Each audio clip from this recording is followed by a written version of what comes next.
Hey, thanks for staying clicked in. We're looking at the energy of seeing intuitively. And it's funny because I think you'll find as you develop your own intuition skills that the one that is the easiest is the one and the more predominant one, that the gift that you have. I first started to see and then learned later in hearing. So I'm going to take you a little bit back with me and to kind of tell you how this awareness and this awakening of actually seeing happened. Are you ready? So today I'm sharing stories about the beginning of seeing in my intuitive practice. And let me just tell you, I was kicking and screaming through the whole way. I was actually in therapy, grief counseling, after my daughter passed, and I was working with a woman that I call my spirit coach. She did energy work, and she was very spiritual, and she knew Reiki and all these modalities that I understand today, but did not at the time. I just know that she was absolutely an angel on earth to be working with me. And one day in a session, she was really coming and asked a deep question about why did I seem like I was actually afraid of this knowing or this intuitive side of my life. So, and then she asked me to dive a little bit deeper and maybe even try to explain, how this information came to me.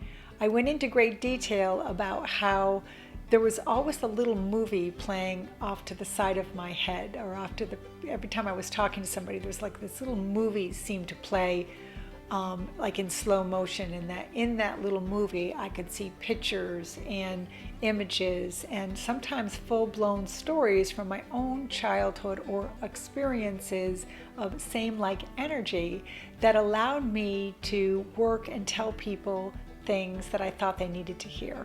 So I was trying to explain to her how that came to be or what those visions looked like.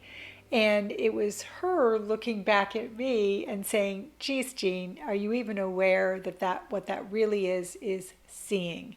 I just thought it was thought. And for those of you who think in pictures, guess what? You see. I remember meeting a client once in my office, and the whole time we talked and he was trying to tell me things about himself, he was closing his eyes the whole time. There's a man who can see, okay? So if you see your thoughts in pictures, then it's just another way of perceiving and receiving information, okay?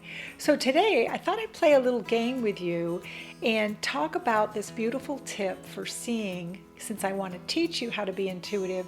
And today I want to talk about an intuitive picture library and how do you develop your own, okay?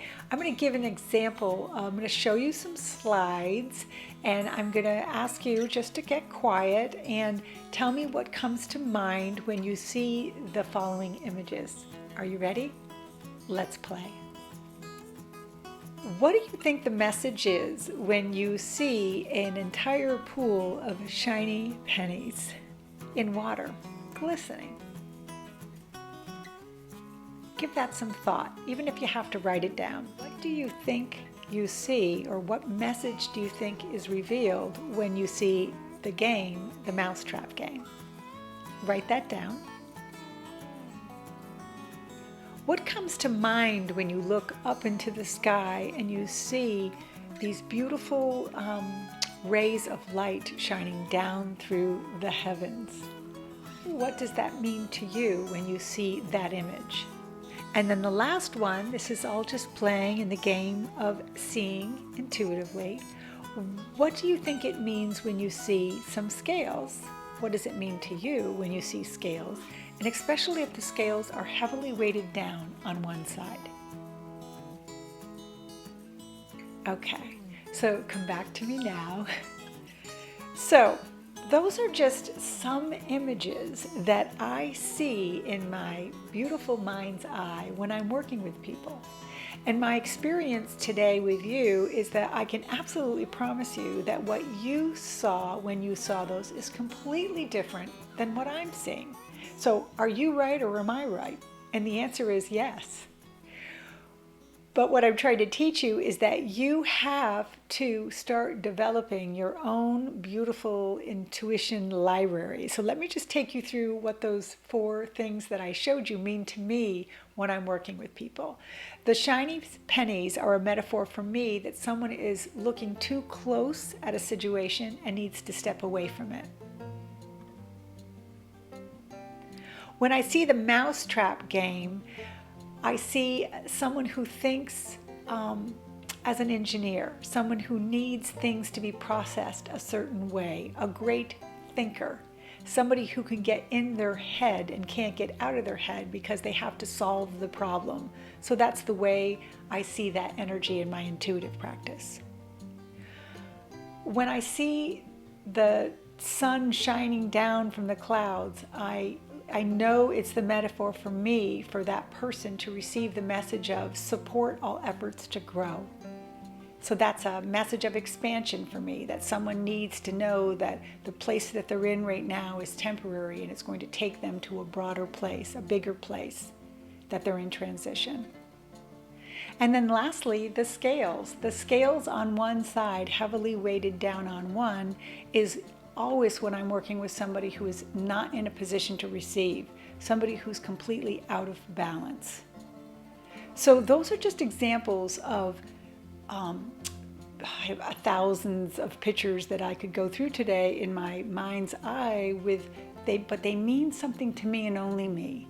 So my sense for you, or my teaching today on this video, is to get you thinking about your own intuitive picture library. Or maybe they have energies like your father. Maybe they remind you of conflict, of something that happened back in work. Same energy, right? And so it's a frequency, or it's a vision of, or a flash of that person's face. That truly is the beginning of developing your own intuitive insight to what you see. Hopefully that makes sense. So now I just want to share one beautiful story just to get you around the energies of seeing. Would you do me a favor? There's a beautiful little button over here called subscribe. If you are not already, please subscribe to this channel. Hit the little bell. It tells you when new videos go up. Okay, back to the video. Thanks again for being part of my community. The story I want to share today has the most impact in my life because it involved my mother. So let me set this up. I have told this story before. In fact, there's an older video out there called The Day Mom Chose to Leave. And I told the story for all of us that were grieving that day. But I tell the story in a different aspect today because we're talking about seeing. And the backdrop to this story is that my mother was very fascinated in this whole idea of the other side and spirituality, and we used to have beautiful conversations about it. And she used to love for me to share my knowing or my understanding from the work that I was doing with other people. So it was very common for her to say, do you have any great stories you'd like to share with me? And I would share what I was learning, right? So this one particular day I showed up, and Mom and I had end-of-life discussions quite often. And this one day she sat at the table and she says, I know you're probably gonna, think this is odd that I'm asking, but you talk about all the time connecting with spirit and stuff. Do you think that you could try maybe to connect with my father? And I remembered when she asked me, I kind of gasped, because what an honor, first off, that my mom would trust me to that level. So she had a lot of abandonment issues in her life and always had this longing and this yearning for her father, which she never had in her life. So there was definitely a hole there. So this one particular day, she was asking if she could connect to him. So of course, being honored, we sat down, and I'm going to take you through what happened, and I'm going to attempt to show you visually with the great effects of video stock and pictures to go out and find these pictures that I saw right here and share them with you.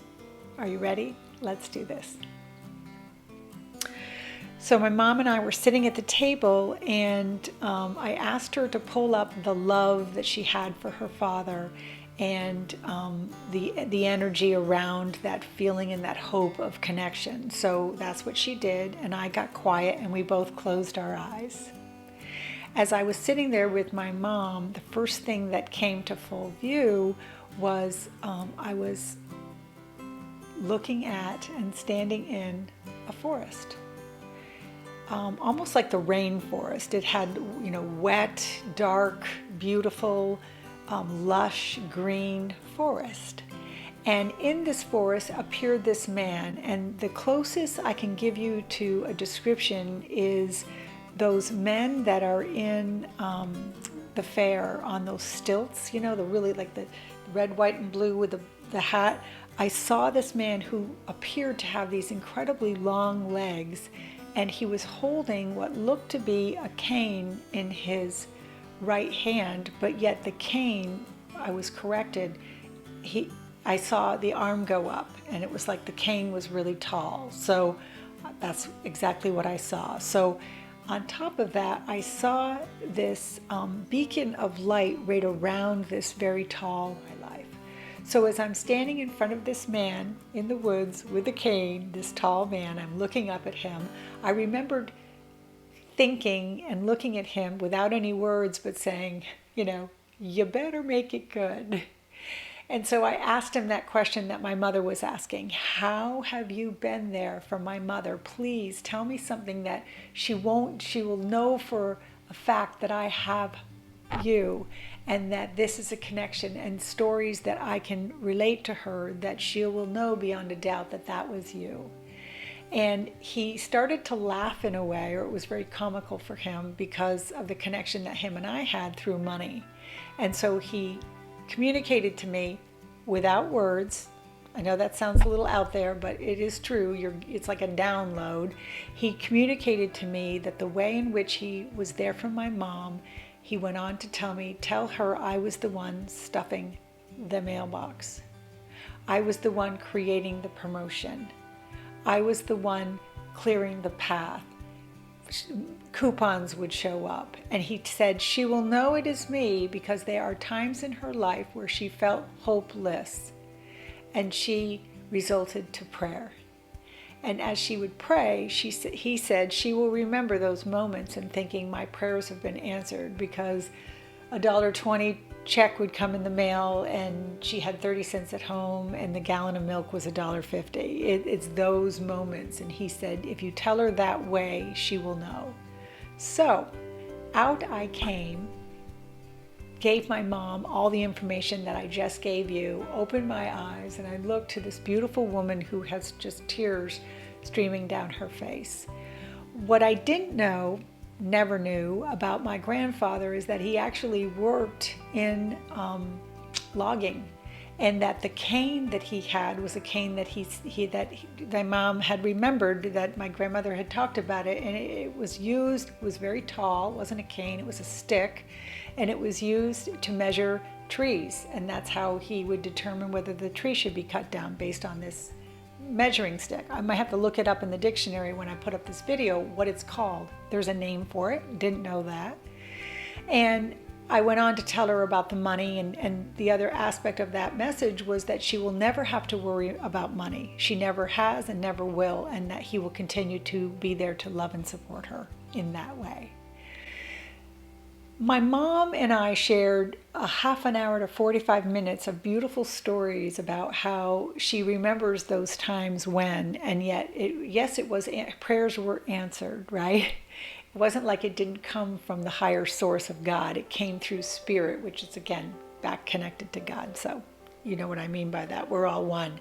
So, but she went on to tell me that she always felt supported, and that someone was guiding and protecting or supporting her in that way. But she did not know that it was her father. And it also gave her great comfort, because at that place in her life, she was worried about having enough money, supporting herself to the end. And from that day on, that was not a concern. There's my beautiful story. I've told that story before.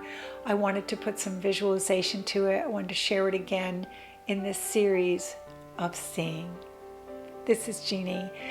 Good luck in your own intuition. I'm here to love and support you, truly helping you be the best expression of yourself and trying to change the world one video at a time.